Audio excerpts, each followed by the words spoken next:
And digestion alimentary canal, इसमें देखेंगे alimentary canal के कौन कौन से पार्ट हैं। तो डाइजेशन है क्या? तो digestion the process of conversion of complex food substance to simple absorbable form that is called digestion. Digestion क्या है? जो कॉम्प्लेक्स फूड सब्सटेंस हम खा रहे हैं उसे सिंपल एब्जॉर्ब होने वाली फॉर्म में कन्वर्ट करना है, ये डाइजेशन है। ठीक है, जो भी फूड खा रहे हैं वो कॉम्प्लेक्स फूड सब्सटेंस है, मतलब सब चीज़ें उसमें हैं, और उसे सिंपल फॉर्म में कन्वर्ट करना है। जैसे कि कार्बोहाइड्रेट है, प्रोटीन है, फैट है, मिनरल्स है, ये सब से हैं, तो उन्हें सिंपल फॉर्म में कन्वर्ट करना है, छोटे छोटे फॉर्म में कन्वर्ट करना है और फिर उसने एब्जॉर्व करने लायक बनाना है। तो ये डाइजेशन है। Major component of our food कौन कौन से? कार्बोहाइड्रेट, प्रोटीन, फैट, मतलब कुछ भी खाओ उनमें ये सब चीज़ें होती हैं, vitamin, mineral and also required in small quantities. तो जो भी हम फूड खा रहे हैं उन सब में ये सब चीज़ें हैं। मेनली कार्बोहाइड्रेट, प्रोटीन, फैट है, विटामिन और मिनरल मिनरल कम क्वांटिटी में है।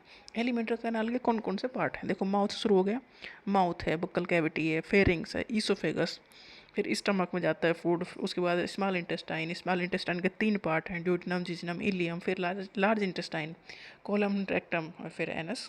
अनडाइजेस्टेड जो फूड है वो बाहर निकाल दिया जाता है।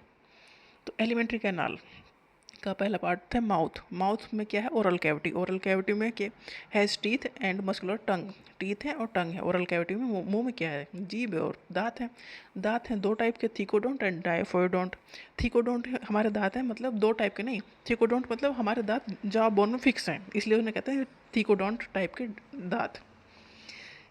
थिकोडोंट मतलब each tooth is embedded in socket of jaw bone, this type of attachment is thecodont, मतलब दांत फिक्स हैं जॉ बोन में, इसलिए कहते हैं थिकोडोंट। डाइफायोडोंट मतलब दांत हमारे 2 बार आते हैं, एक तो बचपन में मिल्क टूथ, उन्हें कहते हैं डेसिडुअस टीथ, वो है 20, और जो परमानेंट टीथ है वो है 32। तो डेसिडुअस टीथ है 20, परमानेंट टीथ है 32। ह्यूमन बीइंग में 2 बार के दांत आते हैं, 2 सेट ऑफ टीथ आते हैं, तो पहले हैं डेसिडुअस और बाद में परमानेंट टीथ है 32। तो जो दांत, इंसान के जो दांत हैं वो 4 टाइप के, incisor, canine, premolar and molar. Incisor जैसे ऊपर के जबड़े में भी 16 हैं, नीचे के जबड़े में भी 16 हैं, जो परमानेंट टीथ हैं। तो 32 जब भी हुए ना, तो ऊपर के जबड़े में जो 16 दांत हैं वो भी ऐसे ही हैं, नीचे के भी ऐसे ही हैं। तो incisor, canine, premolar and molar ऊपर भी है, नीचे भी हैं। तो सामने के जो 2 पेयर हैं, ऊपर के जबड़े में भी और नीचे के जबड़े में भी 2 पेयर, 2 पेयर मतलब 4 जोड़ी, 2 पेयर मतलब 4 दांत, 2 जोड़ी मतलब 4 दांत। तो फ्रंट के 4 दांत इंसाइजर हैं, उसके पीछे एक एक दांत कैनाइन है, ऐसे ही नीचे के जबड़े में है। फिर प्रीमोलर 4 दांत, मतलब 2 एक साइड 2 दूसरी साइड, और फिर मोलर है 3 एक साइड 3 एक साइड, तो 6 दांत। तो इस तरह से ये हो गई 16 पेयर, 8 पेयर या 16 दांत ऊपर के जबड़े में, ऐसे ही नीचे के जबड़े में। तो इन ये 4 टाइप के दांत हैं इंसान में। इसका डेंटल फार्मूला है 2123 2123। और जो डेसिडुअस टीथ है, जो मिल्क टीथ है, उनका फार्मूला है 2102 2102। उसमें प्रीमोलर नहीं होते, 20 दांत वो होते हैं। जो हार्ड सरफेस है टीथ की वो इनेमल है, काफ़ी टफ सरफेस होती है इनेमल। अब माउथ में टीथ के अलावा टंग है। Tongue freely movable muscular organ है जो attached to the floor of the oral cavity by the frenulum. Tongue attach है, पीछे से अटैच है ना, जुड़ी है कैविटी, इसे कहते हैं फ्रेन्यूलम, जिससे जुड़ी है। जो टंग की अपर सरफेस है, upper surface of the tongue, उसके ऊपर स्मॉल प्रोजेक्शन है जिसे कहते हैं पेपिली। ये 4 टाइप की हैं, filiform, fungiform, circumvallate and foliate papillae. 4 type की पेपिली हैं, याद रखना है, filiform, fungiform, fungiform, circumvallate and foliate papillae. अब इसके बाद oral cavity leads to a short pharynx. Pharynx है which serve as a common passage for food and air. इस फेरिंग्स से एयर भी जाएगी और फूड भी जाएगा। तो फूड जाएगा ईसोफेगस में, एयर जाएगी ट्रैकिया में। Oesophagus and trachea open into pharynx, दोनों इसी में खुलते हैं फेरिंग्स में। फेरिंग्स एक कॉमन पैसेज हो गया फूड के लिए भी और एयर के लिए भी।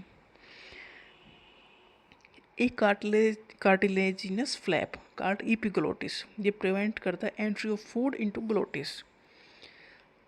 Opening of the wind pipe during swelling, epiglottis बंद कर लेता है जब हम खाना खाते हैं ना, तो जो हवा जाने वाला है उसे बंद कर लेता है इपिग्लोटिस, विंड पाइप को बंद कर देता है, नहीं तो उसमें चला जाएगा खाना, फिर हमें बहुत छींक आएगी ना।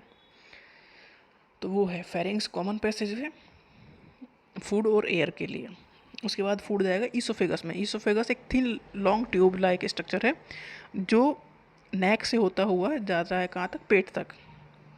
थोरैक्स एंड डायफ्राम में फिर जा रहा है पेट तक। इसोफेगस एक पाइप लाइक स्ट्रक्चर है, क्योंकि पेट तो नीचे है, फेफड़ों के नीचे है, तो वहाँ तक एक पाइप लाइक स्ट्रक्चर फूड को लेके जा रहा है, उसे कहते हैं oesophagus.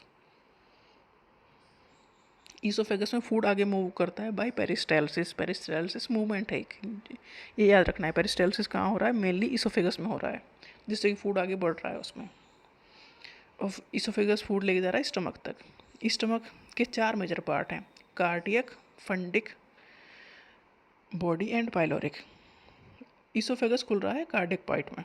Oesophagus opens into cardiac part, fundic, body and pyloric. Pyloric जो लास्ट पार्ट है स्टमक का, वो ओपन हो रहा है in the small intestine. Stomach खुलता है किसमें? स्मॉल इंटेस्टाइन में। फूड अगर जो स्टमक में डाइजेस्ट होना है वो हो जाता है, उसके बाद फूड आगे बढ़ता है स्मॉल इंटेस्टाइन में। बचा कुछ फूड स्मॉल इंटेस्टाइन में डाइजेस्ट होकर एब्जॉर्ब होता है। स्मॉल इंटेस्टाइन का मेनली काम है फूड को एब्जॉर्ब करवाना, तो ज़्यादातर एब्जॉर्बसन स्मॉल इंटेस्टाइन में होता है, और जो बचा कुछ डाइजेशन है वो भी कंप्लीट होता है। डाइजेशन स्टमक में शुरू हो जाता है, स्मॉल इंटेस्टाइन तक कंप्लीट हो जाता है डाइजेशन फूड का। एक्चुअल में फूड का डाइजेशन तो माउथ से ही स्टार्ट हो जाता है ना, स्टार्च का डाइजेशन माउथ से ही स्टार्ट हो जाता है।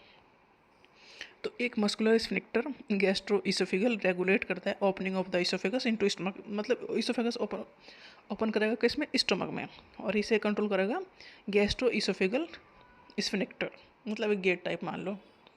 The opening of the stomach, stomach खुलता है किसमें? स्मॉल इंटेस्टाइन के पहले पार्ट में, जो कि है ड्यूटेनम। ड्यूटेनम को गार्ड करता है पाइलोरिक स्फिंक्टर। स्टमक के बाद फूड जाएगा स्मॉल इंटेस्टाइन में। स्मॉल इंटेस्टाइन के 3 पार्ट हैं, ड्यूटेनम, जिजिनम, इलियम। ड्यूटेनम पहला पार्ट है सी शेप का है, जिजिनम लंबा और कोइल्ड पार्ट है, और इलियम तो हाईली कोइल्ड है, क्योंकि इसमें से फूड एब्जॉर्ब होना है। अब 3 पार्ट है। Opening of the stomach into the duodenum, duodenum में फूड आ रहा है स्टमक से।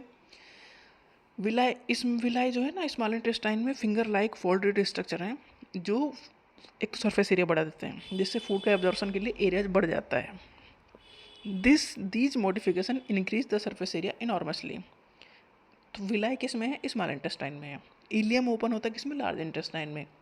लार्ज इंटेस्टाइन के 3 पार्ट है, caecum, colon and rectum. Caecum, colon and rectum. Caecum small blind sac है, जिसमें सिम्बायोटिक माइक्रो ऑर्गेनिज्म होते हैं, और इसमें भी एक और है, एक narrow finger like tubular projection है, जो वर्मीफॉर्म अपेंडिक्स है, जिससे अपेंडिक्स का दर्द होता है। ये वेस्टिजियल ऑर्गन है, जो हम में काम नहीं आता, पहले काम आता था हमारे पूर्वजों में, बट हमारे में भी एक वेस्टिजियल ऑर्गन के फॉर्म में है। वेस्टिजियल ऑर्गन का मतलब वो ऑर्गन जो अब हमारे बॉडी में किसी यूज़ के नहीं है। तो वर्मीफॉर्म अपेंडिक्स वो है, कभी कभी इसमें फूड चला जाता है और फूड सड़ जाता है, तो इसकी वजह से उसमें दर्द होता है, फिर अपेंडिक्स का दर्द होता है ना, इसीलिए इसे हटा भी देते हैं। अपेंडिक्स का ऑपरेशन हुआ तो अपेंडिक्स यही अपेंडिक्स है, वो वर्मीफॉर्म अपेंडिक्स, जिसे हटा भी दिया जाता है बॉडी से, तो कोई फ़र्क पड़ता नहीं बॉडी पे, क्योंकि ये वेस्टिजियल ऑर्गन है, इसका कोई अब यूज़ नहीं है। तो ये भी सीकम से ही राइज होता है, तो इसकी पोजीशन सीकम के पास है। सीकम ओपन होगा कोलन में। कोलन के 4 पार्ट हैं, ascending, transverse, descending part and sigmoid colon.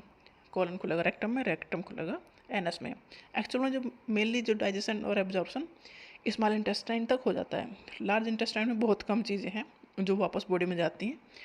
उसके बाद तो अनडाइजेस्टेड फूड ही होता है, जो कि बॉडी से बाहर करना होता है। तो ये है एलिमेंट्री कैनाल के पार्ट।